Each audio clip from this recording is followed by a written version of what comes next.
Okay, good afternoon, sixth grade. So today our lesson is focusing around what is a scientist and kind of beginning to get this definition for what is science. So our learning target for today is I can define what science is, and that's something that we'll be working on for the rest of the week. We're going to start with what is a scientist, and then we'll kind of move into trying to find a definition for science. And then I'll give you a little bit of time to explore some of the concepts that we're going to be learning in sixth grade science. So this is our unit that we're going to be spending the next 2 weeks on. It's called What is Science? So here's what I'd like you guys to do right now. Close your eyes for me. And just while I'm talking, I want you to take a few moments to imagine a scientist at work. I want you to think about, what do you see? What is that scientist doing? What are they wearing? What type of tools or equipment might they have? So get that image of a scientist in your mind and keep it there. All right, go ahead and open your eyes for me. What you're going to do in a second is you're going to draw that scientist that you imagined. And I want you to be sure to include any sort of equipment or special clothing that the scientist is using or wearing. And you don't have to worry about being an artist here. It's just more getting your ideas down on the paper. So we are going to pass around a piece of paper for you. This is just a scrap piece of paper. We're not going to keep this drawing. So like I said, totally okay if you're not a great artist. Just draw what you pictured in your mind. All right, and once everybody has that sheet of paper, I want you guys to spend 5 minutes drawing. Just keep drawing for that full 5 minutes. If you want to add some words or some detail, go ahead. But for 5 full minutes, I want you to go ahead and just draw that scientist that you had in your mind.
5, 4, 3, 2, 1, and 0. So let's get everyone's attention. And now you should have a scientist, right, that you drew.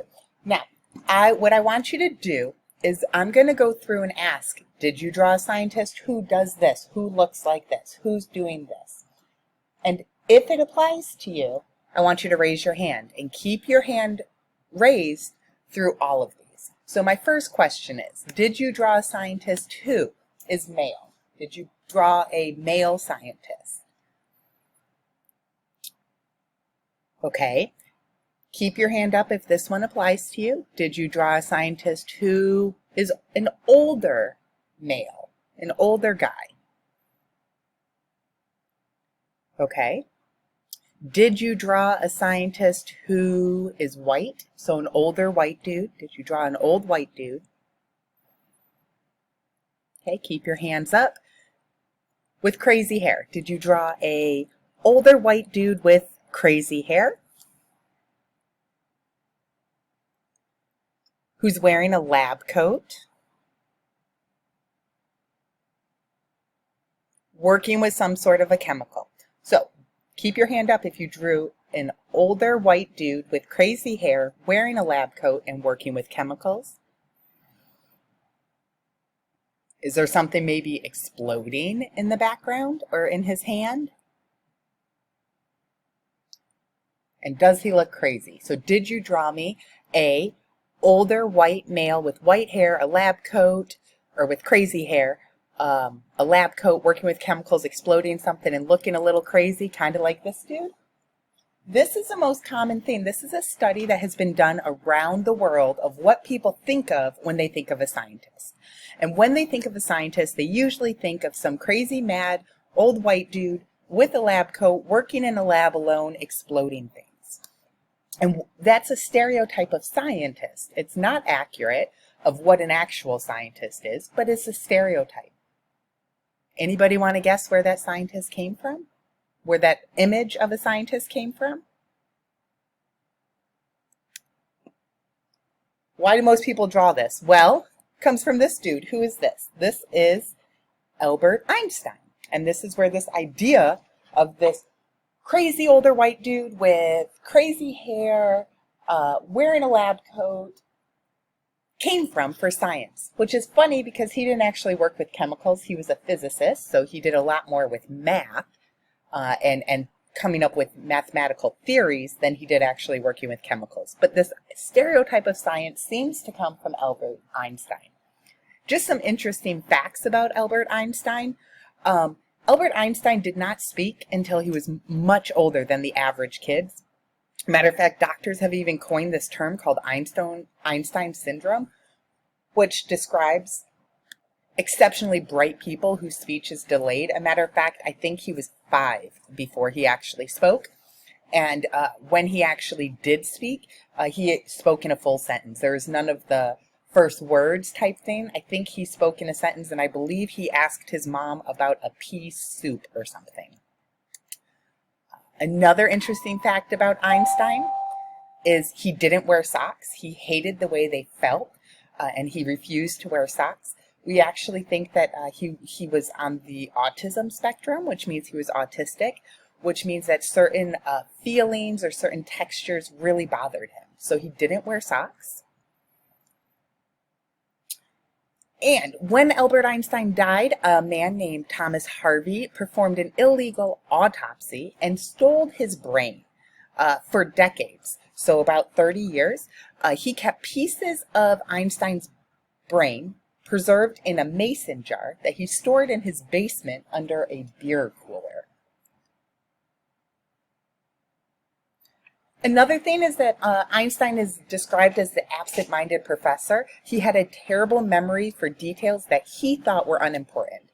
When questioned why he always had to look up his own phone number, Einstein replied, "Why should I memorize something that I can so easily get from a book?"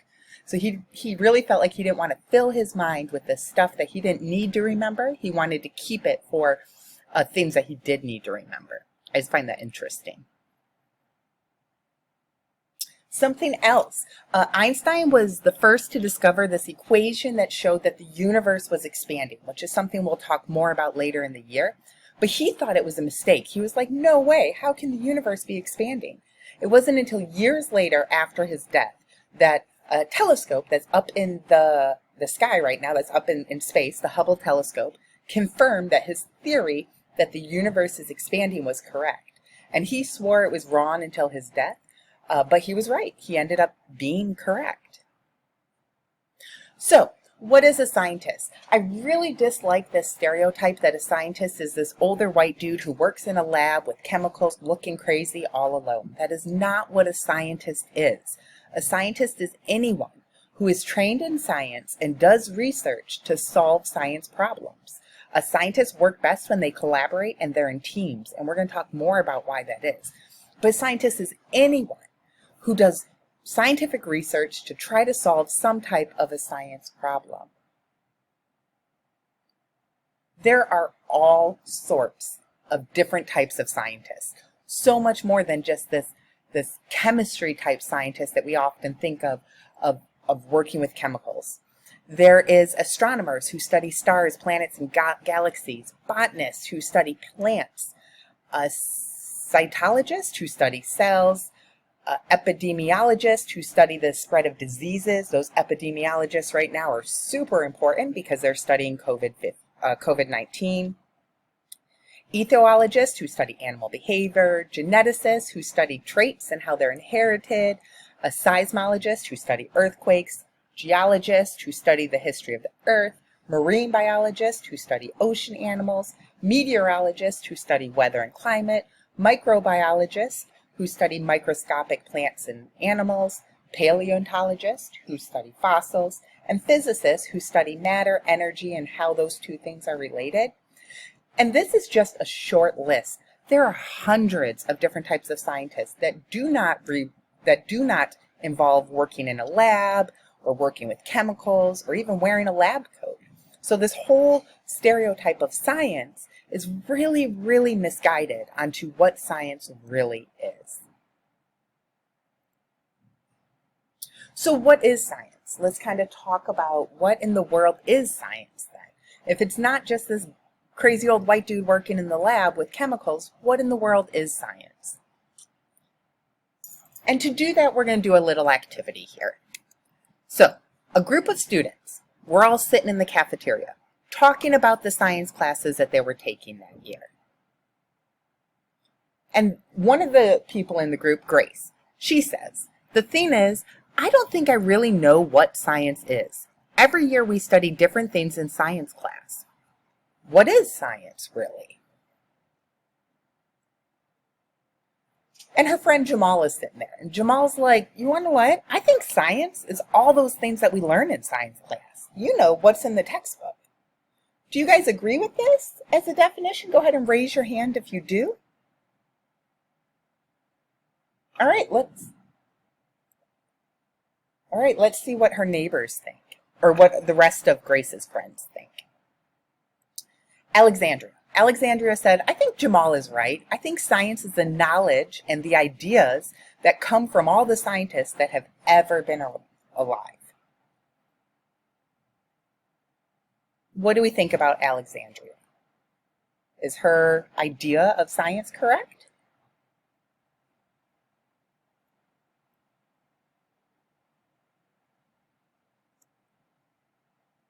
Grace's other friend Andrew says, yeah, but there are a lot of scientists working all the time. My cousin is studying to be a microbiologist. Isn't science the stuff that scientists actually do? How many people think Andrew's definition of science is correct?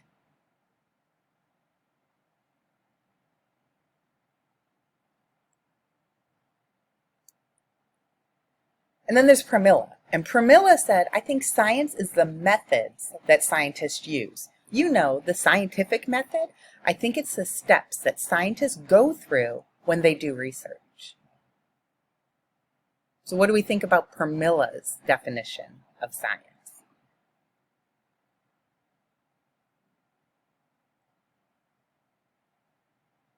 So here's what I think.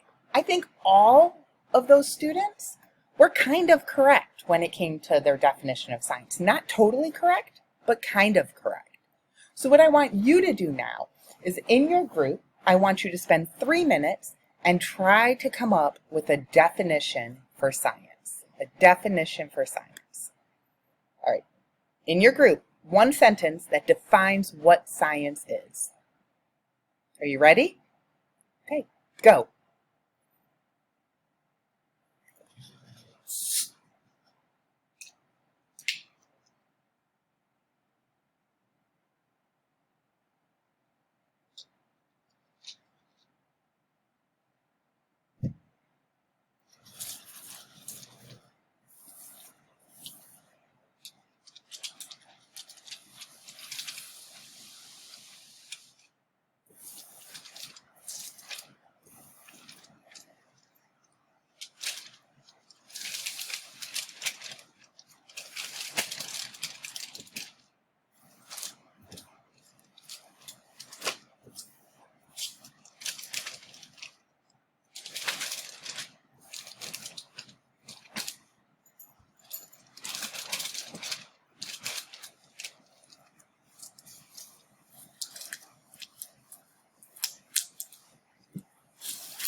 That is not your bell. That is just when I'm making this video, the bell is going off.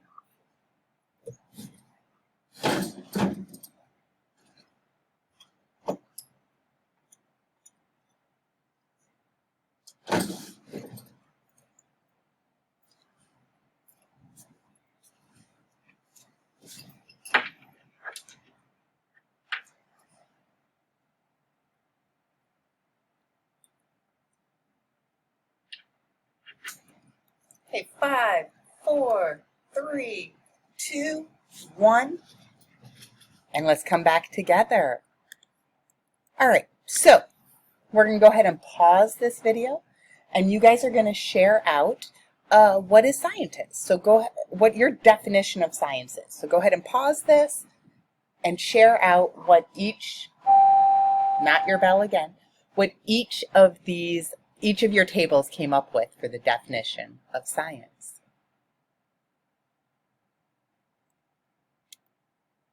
Here's my definition, and I'm just curious if my definition's anywhere close to yours. My definition of science is a way of explaining and knowing about the universe around us. Science is our way of explaining and knowing about the universe around us. It could be about plants, it could be about dirt, it could be about the stars, it could be about the galaxies, it could be about evolution, anything that has to do with explaining and knowing about the universe around us. It's part of the reason why I love science so much, because there's so much we don't know and that we're just always trying to learn. We're always trying to explain and know more about the universe. Sometimes science is wrong and it gets better as we learn new information. It's so exciting.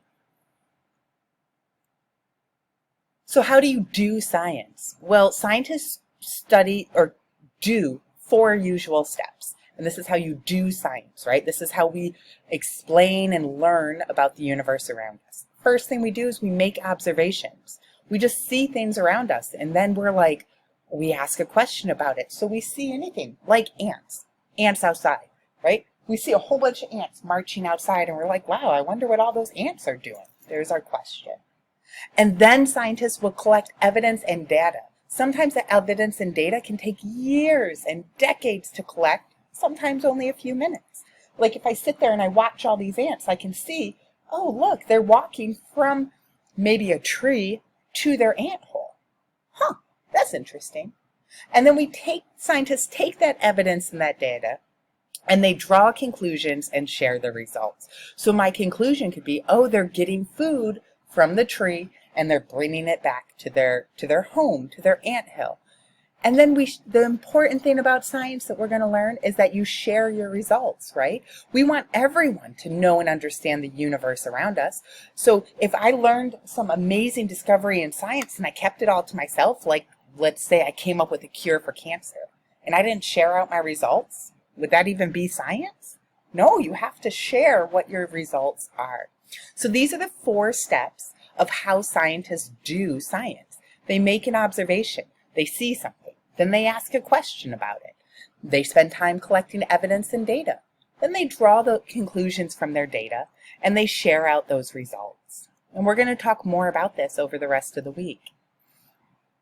So in this class, we're going to be scientists, right? We're going to do all those things. And this year, we're going to focus on 4 main areas. We're going to talk about light. We're going to talk about what is matter and thermal energy. We'll talk about weather and then natural disasters. It's going to be a lot of fun, I promise. So what's your assignment for the rest of the class period? Well, I want you to explore some of those 4 things, the light, matter, weather, and natural disasters that we're going to be learning about in science this year. So what you need to do is you need to open up Schoology, and in today's folder, today is Wednesday, September 8th, you're going to open up the Exploring Science activity that is in Schoology, and you're going to complete it. I want you to work for the rest of class on this, finish as much as you can. As long as you are on task and you spent your time actively working, it will not be homework even if you don't finish it.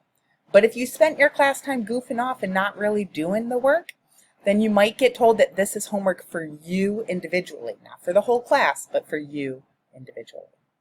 All right, have fun, spend a few minutes kind of exploring what is science, and I will see you all tomorrow. Any questions?